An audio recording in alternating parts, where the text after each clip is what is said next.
Salam jumpa kembali, khusus kelas 11 materi sosiologi kita akan kita lanjutkan. Mungkin ini pertemuan yang terakhir ya.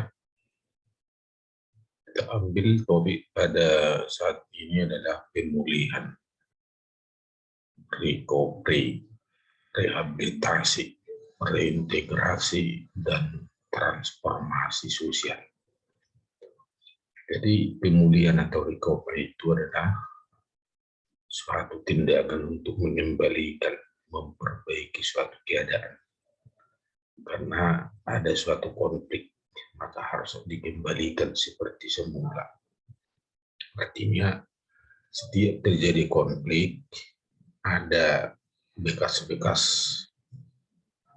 atau akibat konflik itu yang perlu diperbaiki. Ya, seperti itu. Jadi,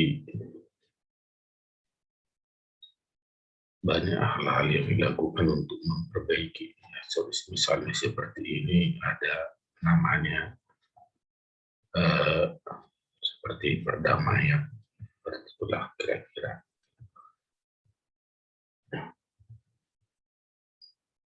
Ini contoh misalnya, karena suatu konflik, misalnya di sana banyak terlibat anak-anak itu dipulihkan kejiwaannya karena mereka merasa trauma.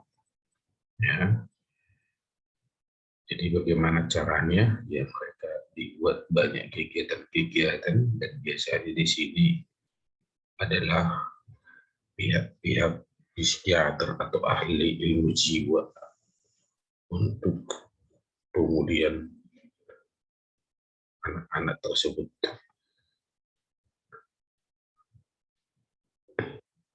Yang berikutnya, bagaimana cara-cara pemulihannya? Nah, yang pertama namanya rekonstruksi. Rekonstruksi suatu upaya penanganan konflik dengan cara berunding secara damai, sehingga dapat dilakukan dengan menggunakan institusi, yang maksudnya adalah lembaga-lembaga seperti adat, peranata sosial, lembaga sosial maksudnya ini, sehingga konflik itu dapat diselesaikan dengan baik. Ya, dan kalau ada yang seperti itu biasanya mereka berunding, berdamai, mempertemukan kedua belah pihak. Ya, mungkin ada yang mau diganti rugi, tapi dengan cara musyawarah dan mufakat. Ya, banyak hal-hal yang sudah terjadi seperti ini. Ya, apabila memang kedua belah pihak dapat dipertemukan, itu akan lebih baik. Jadi, seperti gambar yang Anda lihat di sini, seperti kelompok bersenjata, yang mereka menyerahkan senjatanya, mereka mengatakan kembali ke pangkuan Republik, maka dibuat misalnya semacam tanda tangan, atau pemusnahan senjata, dan sebagainya. Ya. Yang kedua dengan cara rehabilitasi. Rehabilitasi ini meliputi perbaikan dan pemulihan semua aspek masyarakat seperti pada kondisi sebelumnya. Namanya pun direhab. Ya, yang direhab itu ya bisa jadi orang yang gangguan jiwa, direhabilitasi. Ya, ada tempat-tempat rehabilitasi. Ya, namanya panti rehabilitasi seperti ini. Maka bisa jadi yang kena narkoba direhabilitasi seperti itu, yang kecanduan sudah, maka biasanya direhabilitasi supaya kembali seperti yang sebelumnya. Jadi rehabilitasi ini dilakukan oleh pemerintah. Banyak upaya yang dilakukan. Ada pemulihan psikologi korban konflik atau perlindungan kelompok yang rentan, ada pemulihan kondisi sosial, ekonomi, budaya, keamanan, dan ketertiban, ada perbaikan pengembalian lingkungan dan atau daerah perdamaian, penguatan relasi sosial yang adil untuk kesejahteraan masyarakat. Banyak ini. Itu yang dilakukan. Biasanya semua upaya-upaya ini hanya memulihkan supaya kembali kepada keadaan yang semula. Jadi upaya-upaya pemulihan ini ya tergantung bagaimana pemerintah dengan masyarakat bisa kerjasama dengan serius untuk pemulihan suatu keadaan sehingga situasi itu bisa aman, damai, atau tidak ada gangguan-gangguan lagi.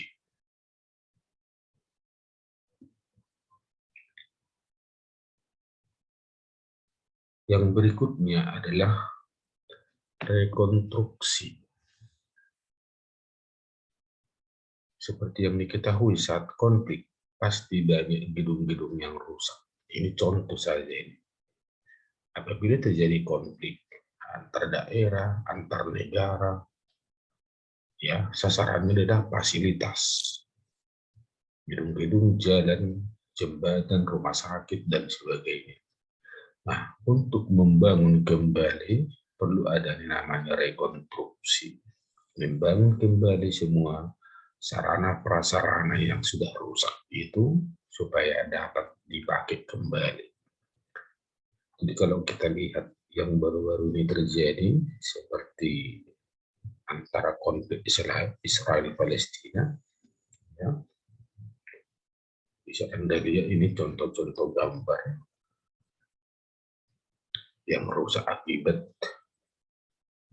senjata kedua belah pihak, terutama akibat rudal-rudal Israel yang ditembakkan ke Palestina. Ini masih contoh gambar, masih banyak lagi, bahkan video ini kita lihat di televisi sangat luar biasa. Ya, itulah yang perlu direkonstruksi. Jadi pemulihan dan peningkatan fungsi pelayanan publik di lingkungan atau daerah pasca konflik itulah salah satu fungsi rekonstruksi. Ya, ini semua adalah fungsi rekonstruksi. Banyak sekali. Pemulihan, penyediaan akses pendidikan, kesehatan, dan pencaharian. Ya, karena semua akan direkonstruksi kembali pendidikan, kesehatan, dan bagaimana mata pencarian masyarakat karena rusak akibat perang itu misalnya. Perbaikan sarana dan prasarana umum, perbaikan berbagai struktur kerangka kerja yang menyebabkan ketidaksetaraan dan ketidakstabilan, ketidakadilan termasuk kesenjangan sosial. Perbaikan dan penyediaan fasilitas pelayanan pemenuhan kebutuhan dasar spesifik perempuan, anak-anak, lansia, dan kelompok yang berkebutuhan khusus. Perbaikan dan pemulihan tempat ibadah, upaya pemulihan pasca konflik. Konflik akan membawa kehancuran bagi masyarakat. Maka dalam upaya pemulihan butuh bertahun-tahun untuk kembali seperti semula. Ya tergantung bagaimana masyarakat itu dapat berpartisipasi dan masyarakat umum dapat membantu sehingga yang rusak semua dapat dikembalikan kepada keadaan semula. Oke. Jadi tidak panjang lebar. Ini sekarang tugasmu. Yang pertama, catat materi dalam catatanmu. Tidak perlu kau gambar-gambar yang tadi semua. Boleh Anda ringkas sedikit, tapi jangan terlalu ringkas, jadi habis, jadi tak ada yang catat. Kemudian yang kedua, coba buatkan peran Indonesia untuk mengatasi konflik Israel-Palestina. Apa peran Indonesia? Apa yang dilakukan oleh Indonesia? Ya, karena Indonesia berperan terutama di Dewan Keamanan PBB di Amerika Serikat. Ya, nanti tuliskan ini kurang lebih 3/4 halaman atau 1 halaman pun boleh. Mulai dari setengah halaman lah, 3/4 atau sampai 1 halaman. Ini nanti bisa Anda cari di internet apa peran Indonesia untuk turut mengatasi konflik Israel-Palestina. Yang ketiga, laporkan catatan dan tugasmu dalam bentuk PDF di CR. Ya. Bagi yang terlambat mengumpulkan tugas yang selama ini belum terkumpul, maksudnya boleh dikumpulkan kembali lewat CR. Ya.